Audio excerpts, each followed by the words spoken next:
Bonjour à tous et bienvenue sur Crypto Flash, la chaîne de l'actualité crypto. Aujourd'hui, nous allons parler de plein de choses. Le bilan sur les frais de transaction sur le Bitcoin, le Shiba Inu, leur nouvelle solution qui va être construite sur leur Layer 2. Je vais vous parler d'une grosse arnaque dans la crypto. On va aussi parler de Binance et de Renzo, le nouveau launch pool, le nouveau token moi, que je farm depuis très longtemps. On va parler aussi de Celo et de plein d'autres sujets. Tous les jours, le maire de l'actualité crypto. N'hésitez pas à vous abonner, activer la cloche pour ne rien rater. Alors, désolé, j'ai pas fait de vidéo ces derniers jours, j'ai eu besoin d'un peu de repos, et de toute façon, j'étais pas en mesure de le faire, j'avais un très fort mal de gorge. Là, ça va mieux. Alors, on va commencer avec le cours des crypto-monnaies. Bitcoin, 66 000 $, moins 0,2%. Ethereum, 0,6% de hausse. Globalement, le marché n'a pas énormément bougé. On peut retenir que ça s'est à peu près stabilisé depuis le halving. Et vous vous rappelez, avec le halving, on a eu l'explosion des frais de transaction sur le Bitcoin. Et ben là, c'est un peu en train de redescendre. On a des frais de transaction là pour une transaction de 25 $ à peu près.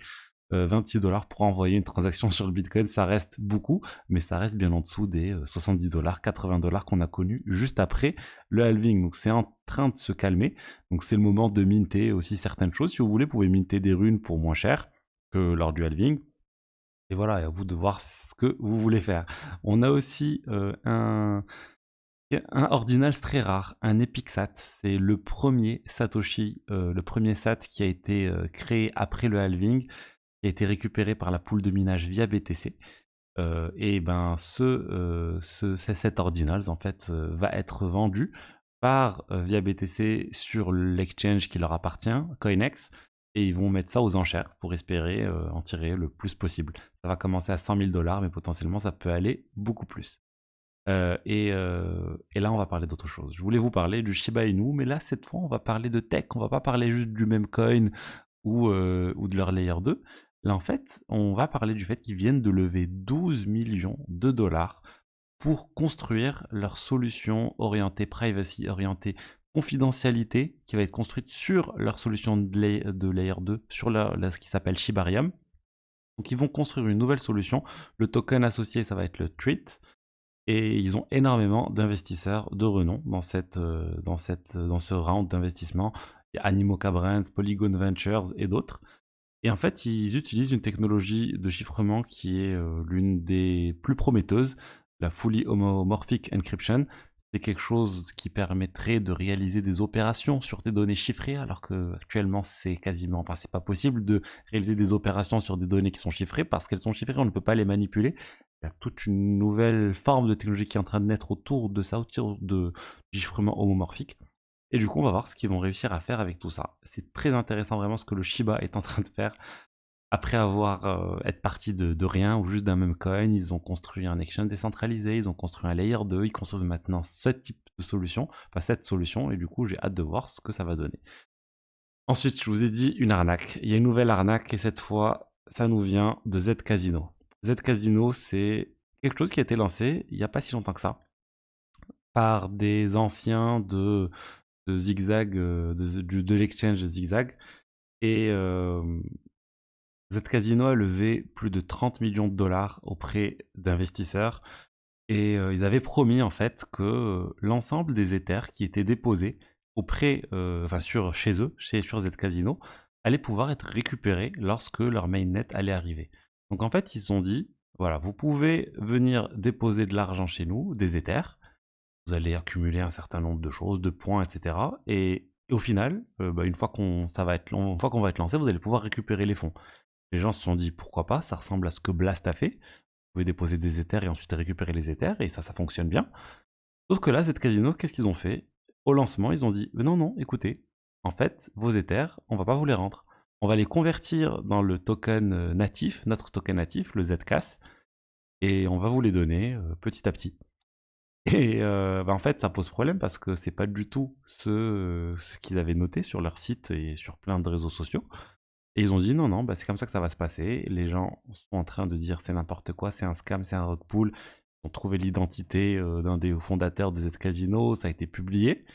Et au final, il y a peu de chances que ça change, sauf que si vraiment ils décident de rendre l'argent, sachant que les Ethers existent toujours, ils ont été déposés sur Lido pour récupérer le rendement associé.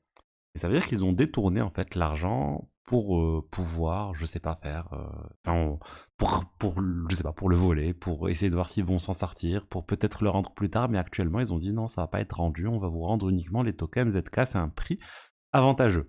J'espère qu'ils vont changer d'avis, j'espère qu'ils vont rendre ces Ethers, et plus de 30 millions d'Ethers, parce que c'est quand même une somme considérable. Et ça montre un peu les risques de ces levées de fonds, les risques associés à tous ces airdrops qui se lancent de plus en plus. Et je suis le premier à en participer à ce type de choses. Eigenlayer, bah pareil, on met les fonds, on récupère des points et on espère récupérer les Ethers, même si on peut les récupérer sur Eigenlayer. Il y a une période de 7 jours, mais on peut les récupérer, mais il y a plein d'autres choses. Moi, le premier, j'ai mis de l'argent sur Blast. Au lancement, c'est, je pense, pas le meilleur farming que j'ai fait. Je pense clairement que ça va quasiment rien rapporter, mais je laisse parce que de toute façon, je suis bloqué dans le sens où si je retire maintenant, je perds tous mes points. Mais bon, clairement, je pense que Blast, c'est pas un bon investissement. Il y a plein d'autres choses qui m'ont rapporté plus, où j'ai dû mettre des Ethers, comme tout ce qui est farming de Eigenlayer, Etherfi, c'était un très très bon investissement pour moi. Et justement, en parlant de farming et de Eigenlayer, on a Binance vient d'annoncer leur prochain launch pool qui consiste en le token, enfin c'est le token Renzo. Renzo, c'est aussi un token que je farm depuis janvier. Et c'est encore une surcouche sur Eigenlayer, donc c'est très très similaire à Etherfi, pour ceux qui connaissent Etherfi. Et ben pareil, ça arrive le 30 avril sur Binance pour le TGE, on va dire, vous allez pouvoir récupérer et vendre les divers tokens, vous allez récupérer sur le launch pool. Ça commence ce soir, il me semble, le 24 avril minuit. Et vous allez pouvoir déposer des tokens BNB ou des FDUSD et récupérer les points. Donc c'est quelque chose qu'on connaît bien, je vous en ai pas mal parlé. Là, ça concerne Renzo. Renzo, clairement, c'est l'une de mes plus grosses positions Eigenlayer. Alors la mauvaise nouvelle, c'est que ceux qui font le launch pool, enfin c'est une bonne nouvelle pour eux parce que le 30 avril, ils pourront récupérer les tokens RES. Mais ceux qui farment l'airdrop comme moi depuis janvier, ben c'est pas le 30 avril, il faudra attendre le 2 mai. Donc ça vient plus tard, une fois que les gens du launch pool auront dumpé potentiellement les tokens. Et ça, c'est pas une très bonne nouvelle. J'aurais espéré un lancement plus équitable, un peu comme ce qu'Etherfi a fait, où tout le monde pouvait vendre les tokens en même temps lors du listing sur Binance. Mais malheureusement, c'est pas ce qui est fait actuellement pour Renzo. Mais bon, c'est le risque des divers airdrops. Vous êtes à la merci des solutions, des applications de finance décentralisées, de ce qu'elles décident de faire. Et notamment sur Renzo, vous risquez aussi d'avoir un blocage, on va dire, de vos tokens si vous faites partie des 5% des wallets qui ont le plus de tokens sur Renzo Protocol. Ça va être bloqué linéaire. Enfin, la moitié va être libérée le 2 mai et l'autre moitié va être libérée linéairement pendant 6 mois. Donc ça aussi, ça concernait que les plus gros wallets sur Etherfi. Là, j'ai l'impression qu'ils ont visé quand même un peu plus large. Voilà, si vous voulez un peu être tenu au courant de tout ce type des nouvelles airdrops sur lesquels je rentre et les nouveaux placements, mes nouvelles opportunités d'épargne, je vous parle de tout ça dans ma formation Crypto Rendement. Vous avez le lien dans la description. On parle de finances décentralisées et de plein d'autres choses. Alors, on va parler maintenant de solutions de niveau 2. On va parler de Celo, la solution de niveau 1, qui vient enfin de choisir Optimism comme Layer 2. Pour être précis, ils ont choisi l'OPStack. L'OPStack pour construire leur propre Layer 2 sur le réseau Ethereum. Alors ils étaient courtisés par plein de solutions de niveau 2 différentes telles que Polygon, ZK-Sync, Arbitrum. Finalement ils ont choisi Optimism.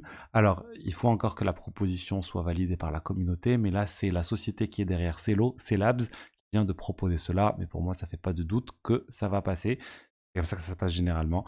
Donc bon, voilà, Celo devrait débarquer sur Optimism, encore une addition de plus à la Superchain, cet ensemble de solutions de niveau 2 qui veut venir un peu agréger plein de blockchains différentes. On a d'ailleurs WorldCoin qui a aussi annoncé bientôt arriver sur cet écosystème. Et le projet phare actuellement qui fait partie de la Superchain, c'est bien sûr Base. Et d'ailleurs, Base reverse une partie de son bénéfice à Optimism. Et ça sera pareil pour Celo qui va reverser une partie de ce qu'ils vont gagner à Optimism. Donc c'est un peu aussi une manière pour le jeton OP d'avoir encore plus de valeur parce que il y a vraiment de l'argent qui arrive à la fondation qui est derrière Optimism. Et pour finir, je voulais vous parler de deux choses. On a premièrement Tether, donc la société qui est derrière l'USDT, qui vient de faire un partenariat avec Telegram. Ils viennent d'annoncer l'arrivée de Tether sur la blockchain Ton, donc The Open Network, et une collaboration avec Tether pour avoir tout cela intégré de manière native et très simple sur Telegram, sur le wallet crypto de Telegram. Donc on va pouvoir recevoir, envoyer de l'argent USDT très facilement sur Telegram. Donc ça, c'est un gros coup pour Telegram, un gros coup aussi pour Ton, qui a encore un cas d'usage supplémentaire, et Tether qui est en train d'étendre sa part de marché sur les stablecoins. Et la dernière news, c'est OP4. C'est quoi OP4? C'est une proposition. Jusqu'à maintenant, on parlait juste d'OP4. Maintenant, on va parler de BIP 420. C'est une proposition pour faire évoluer le réseau Bitcoin, pour ajouter davantage de fonctionnalités liées un peu au smart contract et un certain nombre de vérifications supplémentaires que le réseau Bitcoin pourra faire. Il faut savoir, OP4, c'est quelque chose qui existait au lancement du Bitcoin. Ça a été désactivé ensuite, je crois par Satoshi d'ailleurs. Mais c'était, on va dire, quelque chose qui avait été créé initialement sur le Bitcoin. Et là, l'idée, c'est de demander à réactiver ce code OP4 pour pouvoir faire plein de choses différentes sur le réseau Bitcoin. On pourra pouvoir faire des volts, on pourra faire des vrais layer 2 et pas mal d'autres choses. Donc là, la nouveauté, c'est que ça a un nom. Les personnes qui sont derrière OP4 essayent de forcer le nom BIP 420, même si c'est pas officiel. Ceux qui sont derrière le réseau Bitcoin, qui gèrent l'appellation BIP, pour l'instant refusent d'attribuer un vrai numéro à OP4. Donc ils se sont dit, bah écoutez, nous, voilà, nous on va s'attribuer ce numéro, et puis c'est tout. Ils sont en train de forcer la main un peu au core dev du Bitcoin. Ça devrait être compliqué de forcer cette mise à jour. Disons qu'il n'y a pas consensus auprès des core dev Bitcoin, surtout les core dev Bitcoin, ils n'ont pas pour objet de développer un peu tout cet écosystème sur le réseau Bitcoin. Ils sont plus sur le Bitcoin en termes de valeur refuge et pas comme Bitcoin comme utilisation pour faire des smart contracts ou pour faire des NFT ou pour faire d'autres choses. C'est pas du tout l'idée pour eux. Et du coup, je pense qu'il va y avoir une tension pour pouvoir activer, in fine, ce nouvel opcode. Voilà ce que je voulais vous dire aujourd'hui sur les diverses actualités crypto. J'espère que le contenu vous a plu. N'hésitez pas à liker, commenter, vous abonner. Et je vous dis à demain pour la suite. Au revoir.